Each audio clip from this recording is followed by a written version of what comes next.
Mechanical गुरु channel को subscribe कीजिए और बेल आइकॉन को दबाइए लेटेस्ट वीडियो के बारे में नोटिफिकेशन पाने के लिए।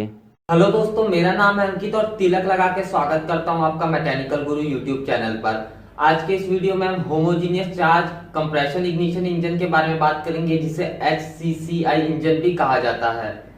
गिनी चुनी गाड़ियों में अभी तक ये इंजन आया है, उंगलियों में आप गिन सकते हैं, उन गाड़ियों के नाम बताऊंगा। और HCCI यानी homogeneous charge compression ignition engine के बारे में पूरी डिटेल इस वीडियो में आपको बताऊंगा। HCCI इंजन को हम कंपेयर करेंगे स्पार्क इग्निशन और कंप्रेशन इग्निशन इंजन से, और HCCI इंजन के एडवांटेजेस और प्रैक्टिकल में HCCI इंजन क्यों यूज नहीं हो पा रहा है उस बारे में भी हम इस वीडियो में बात करेंगे। तो लास्ट तक आप बने रहिए मेरे साथ। मेरा नाम है अंकित, आप देख रहे हैं मैकेनिकल गुरु। चलिए आगे बढ़ते हैं। सबसे पहले आपको थोड़ा बेसिक बता देता हूं CI और SI इंजन के बारे में, उसके बाद आपको HCCI इंजन के बारे में बहुत अच्छे से समझ में आ जाएगा।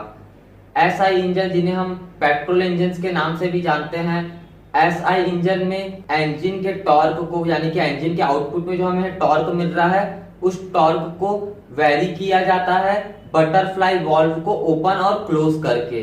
यानी कि एक पेट्रोल इंजन या फिर एक SI इंजन में जो स्पीड हम वेरी करते हैं, जो एक्सेलरेटर हम देते हैं, उससे एक बटरफ्लाई वाल्व वेरी होता है, और यह बटरफ्लाई वाल्व कंट्रोल करता है कि कितना एयर इंजन के अंदर जाएगा।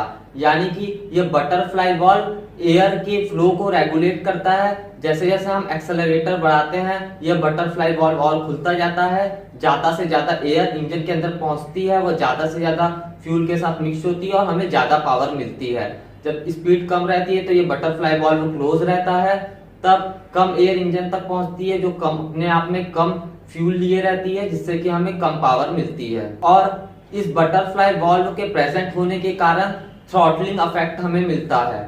थ्रॉटलिंग इफेक्ट मतलब फ्यूल और एयर अच्छे से मिलते हैं, फ्यूल और एयर का अच्छे से मिक्सचर बनता है कंबशन चैम्बर में जाने से पहले। यानी कि कंबशन चैम्बर में जब ये फ्यूल एयर का मिक्सचर पहुंचता है तो ये बहुत अच्छे से मिक्स हो चुका होता है, और कंबशन के लिए यह मिक्सचर पेट्रोल इंजन या SI इंजन में एकदम रेडी रहता है। जबकि अगर हम डीजल इंजन की बात करें या कंप्रेशन इग्निशन इंजन की बात करें, तो कंप्रेशन इग्निशन इंजन में इनटेक स्ट्रोक में सिर्फ एयर को सक किया जाता है, और कंप्रेशन इग्निशन इंजन में इंजन के आउटपुट में हमें जो टॉर्क मिलता है, उस टॉर्क को कंट्रोल किया जाता है इंजन में फ्यूल के अमाउंट को कंट्रोल करके। यानी कि जैसे कि आपको पता ही होगा कि डीजल इंजन या कंप्रेशन इग्निशन इंजन में फ्यूल इंजेक्टर रहता है। डीजल इंजन में सिर्फ एयर को कंप्रेस किया जाता है। जब एयर कंप्रेस होती है कंप्रेशन स्ट्रोक के बाद, तब उसमें फ्यूल को इंजेक्ट किया जाता है, डीजल फ्यूल को इंजेक्ट किया जाता है, उसके बाद कंबशन होता है। डीजल इंजन में कोई स्पार्क प्लग का यूज नहीं होता, जबकि पेट्रोल इंजन में कंबशन के समय स्पार्क प्लग का यूज होता है। स्पार्क प्लग के बिना पेट्रोल इंजन में कंबशन नहीं हो सकता, और अगर स्पार्क प्लग के बिना पेट्रोल इंजन में कंबशन हो रहा है तो नॉकिंग हो रही है, जो कि डिजायरेबल नहीं है पेट्रोल इंजन के लिए। लेकिन डीजल इंजन में सिर्फ एयर को कंप्रेस किया जाता है, इस कंप्रेस्ड एयर के ऊपर फ्यूल को इंजेक्ट किया जाता है, जिससे कि कंबशन होता है और हमें पावर मिलती है। यानी कि इंजन के आउटपुट में जो टॉर्क मिलता है, उस टॉर्क को कंट्रोल किया जाता है फ्यूल की क्वांटिटी को कंट्रोल करके। यानी कि हम जितना फ्यूल स्प्रे करेंगे इंजन सिलेंडर के अंदर, उतनी ज्यादा हमें पावर मिलेगी। हम जितना कम फ्यूल स्प्रे करेंगे इंजन के अंदर, उतनी कम हमें पावर मिलेगी। लेकिन क्योंकि डीजल इंजन में डीजल फ्यूल को डायरेक्ट इंजेक्ट किया जाता है इंजन सिलेंडर के अंदर, फ्यूल और एयर का अच्छे से मिक्सचर बन नहीं पाता है, और कंबशन के समय इम्प्रॉपर कंबशन होता है। वह कंबशन होमोजीनियस तरीके से नहीं होता जितने अच्छे से पेट्रोल इंजन में होता है, क्योंकि पेट्रोल इंजन में फ्यूल और एयर का मिक्सचर बहुत अच्छा बना रहता है। और homogeneous charge compression ignition engine में, जैसे कि नाम से समझ में आ रहा है, होमोजीनियस चार्ज, यानी कि homogeneous charge compression ignition engine में जो फ्यूल एयर का मिक्सचर बनेगा वो एकदम होमोजीनियस रहेगा, वह एकदम परफेक्ट रहेगा, वह एकदम आइडियल मिक्सचर रहेगा। तो हम बोल सकते हैं homogeneous charge compression ignition engine एक ऐसा इंजन है जिसमें फ्यूल और एयर को एकदम अच्छे से मिक्स किया जाता है, और जो कंबशन होता है homogeneous charge compression ignition engine में, वहां कोई स्पार्क प्लग का यूज नहीं होता या फिर कोई कंबशन टेक्नोलॉजी का यूज नहीं होता। ऑटो इग्निशन, जैसे कि डीजल इंजन में ऑटो इग्निशन होता है, उसी तरह homogeneous charge compression ignition engine में भी ऑटो इग्निशन होता है, जिसके कारण कंबशन होता है। जिससे कि आप बोल सकते हैं कि एक homogeneous charge compression ignition engine petrol engine की भी क्वालिटीज अपने में लिया हुआ है और डीजल इंजन की भी क्वालिटी अपने में लिया हुआ है। पेट्रोल इंजन की क्वालिटी ये है कि उसमें जो फ्यूल एयर का मिक्सचर बन रहा था वो बहुत अच्छा बन रहा था, और homogeneous charge compression ignition engine में भी फ्यूल एयर का मिक्सचर बहुत अच्छा बनता है। और डीजल इंजन की क्वालिटी यह है कि डीजल इंजन में ऑटो इग्निशन होता है, वहां हमें कोई कंबशन टेक्नोलॉजी की जरूरत नहीं पड़ती। उसी तरह homogeneous charge compression ignition engine में भी ऑटो इग्निशन होता है, वहां हमें कोई कंबशन टेक्नोलॉजी की जरूरत नहीं पड़ती। लेकिन सबसे इंपॉर्टेंट बात, सबसे जानने वाली बात यह है कि homogeneous charge compression ignition engine में जो फ्यूल और एयर का मिक्सचर बनता है यह बहुत लीन रहता है, इसलिए यह होमोजीनियस रहता है। यानी कि इस मिक्सचर में एयर की मात्रा बहुत ज्यादा रहती है, फ्यूल की मात्रा बहुत कम रहती है। इसलिए homogeneous charge compression ignition engine हमें उतनी पावर नहीं दे सकता। और जैसे कि मैंने आपको बताया कि पेट्रोल इंजन और डीजल इंजन में हम किसी ना किसी तरीके से इंजन के आउटपुट में टॉर्क जो हमें मिल रहा है हम उसे वैरी कर सकते हैं। लेकिन homogeneous charge compression ignition engine के केस में जो इंजन के आउटपुट में हमें जो टॉर्क मिलता है उसे वैरी कर पाना भी बहुत मुश्किल है।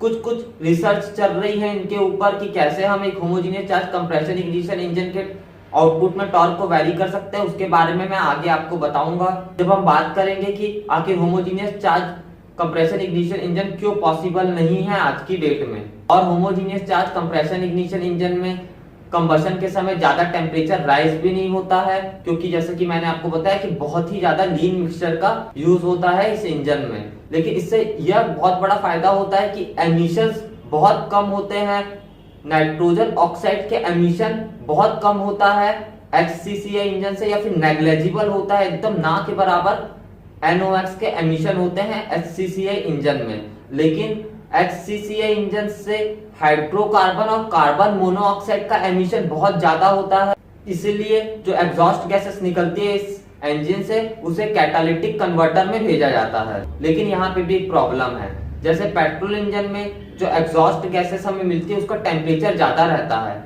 और HCCA इंजन में जो हमें एग्जॉस्ट गैसेस मिलते हैं उसका टेम्परेचर बहुत कम रहता है। तो अभी तक कोई ऐसा कैटालिस्ट भी नहीं मिल पाया है जो बहुत अच्छे से वर्क करे HCCA इंजन में। अब हम HCCA इंजन के एडवांटेजेस और डिसएडवांटेजेस के बारे में बात कर लेते हैं। इसके बाद मैं आपको HCCA इंजन प्रैक्टिकल क्यों यूज नहीं हो पा रहा है उस बारे में बताऊंगा कि क्यों एकदम गिनी चुनी ब्रांड हैं और गिनी चुनी गाड़ियां ही अवेलेबल हैं जो कि HCCA इंजन के ऊपर वर्क करती हैं। आगे बात करते हैं। सबसे पहले मैं आपको HCCA इंजन के एडवांटेजेस के बारे में बता देता हूं।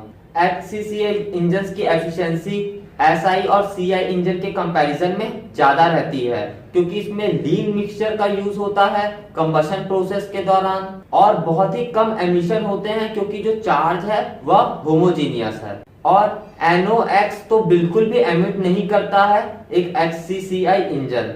लेकिन HCCA इंजन के बहुत से डिसएडवांटेजेस भी हैं, जैसे कि जो पीक प्रेशर हमें मिलता है वह बहुत हाई मिलता है अगर उसे कंपेयर करेंगे हम SI या CI इंजन से। तो जब कंबशन होता है तो बहुत ज्यादा प्रेशर राइज होता है HCCA इंजन में। HCCA इंजन ज्यादा हीट रिलीज करता है, जैसा कि मैंने आपको पहले बताया कि HCCA इंजन में इंजन के आउटपुट में टॉर्क जो मिल रहा है उसे कंट्रोल कर पाना मुश्किल है। पावर हमें लिमिटेड ही मिलती है क्योंकि हमेशा हमें लीन मिक्सचर का ही यूज करना है, और कार्बन मोनोऑक्साइड और हाइड्रोकार्बन का एमिशन करता है यह इंजन, जिसके कारण कैटालिटिक कन्वर्टर लगाने की जरूरत पड़ती है। लेकिन उसके लिए भी कैटालिस्ट अभी तक कोई अच्छा मिल नहीं पाया है। अब हम करंट सिनेरियो के बारे में बात कर लेते हैं कि आखिर अभी भी कोई भी कार प्रेजेंट नहीं है HCCA इंजन के ऊपर, क्या क्या प्रॉब्लम आ रही है अगर कोई HCCA इंजन बनाने जा रहा है। तो सबसे बड़ी प्रॉब्लम तो है कि HCCA इंजन को वाइड वैरायटी ऑफ स्पीड और वाइड वैरायटी ऑफ लोड में कंट्रोल कर पाना बहुत मुश्किल है।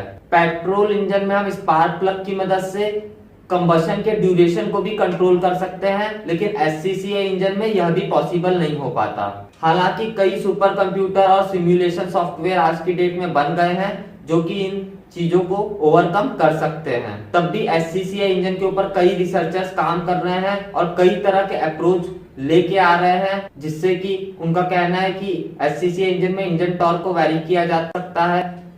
उनमें से कुछ अप्रोचेस के बारे में आपको बताता हूं, जैसे कि कंप्रेशन रेशियो को वैरी करके, या फिर इंडक्शन टेम्परेचर को वैरी करके, या फिर वॉल्व के एक्चुएशन को वैरी करके। और जैसा कि मैंने आपको पहले बताया, अभी भी मैन्युफैक्चरर्स को इतना बढ़िया कोई कैटालिस्ट नहीं मिला है जो HCCI इंजन के ऊपर अच्छे से वर्क कर सके। तब भी कुछ मैन्युफैक्चरर्स ने मार्केट में कुछ हाइब्रिड कार्स उतारी थी जो HCCI इंजन के ऊपर वर्क करती थी। इन हाइब्रिड कारों में HCCI इंजन के साथ एक स्पार्क इग्निशन इंजन यानी कि पेट्रोल इंजन भी लगा हुआ था। तो जब हमें लिमिटेड ऑपरेशन करना है, लिमिटेड पावर चाहिए, एवरेज पावर चाहिए, तो उस समय HCCI इंजन का यूज किया जाता है। और जब हमें हाई पावर चाहिए उस समय स्विच कर दिया जाता है पेट्रोल इंजन की तरफ इन हाइब्रिड कारों में। जैसे कि जनरल मोटर्स ने बहुत पहले सैटर्न, ऑरा और ओपेल वेक्ट्रा को पेश किया था, जिसमें 2.2 लीटर का HCCI इंजन लगा हुआ था। यह इंजन HCCI मोड में ऑपरेट कर सकता था 90 किलोमीटर पर आवर तक की स्पीड तक पार्ट लोड कंडीशंस में। और मर्सिडीज बेंज ने भी फ्रैंकफर्ट मोटर शो 2007 में F700 कॉन्सेप्ट कार को पेश किया था, जो कि एक हाइब्रिड कार थी जिसमें कि HCCI इंजन और एक स्पार्क इग्निशन इंजन लगा हुआ था, और यह टर्बो चार्जर से भी लैस थी। तो दोस्तों, आज हम लोगों ने HCCI इंजन के बारे में बात की। Homogeneous charge compression ignition engine क्या होता है उस बारे में मैंने आपको बताया। Homogeneous charge compression ignition engine के एडवांटेजेस, डिसएडवांटेजेस और प्रैक्टिकली आखिर homogeneous charge compression ignition engine का यूज क्यों नहीं हो पा रहा है उस बारे में भी हमने बात की। मुझे उम्मीद है कि आपको ये वीडियो पसंद आया होगा। अगर पसंद आए तो जरूर इस वीडियो को लाइक कीजिए, इस वीडियो को शेयर कीजिए, और मैकेनिकल गुरु यूट्यूब चैनल को अभी तक आपने सब्सक्राइब नहीं किया तो सब्सक्राइब कर लीजिए, क्योंकि मैं आपके लिए रोज ऐसी अच्छी वीडियोस लेके आता रहता हूँ। जल्द ही मिलेंगे। जय जवान जय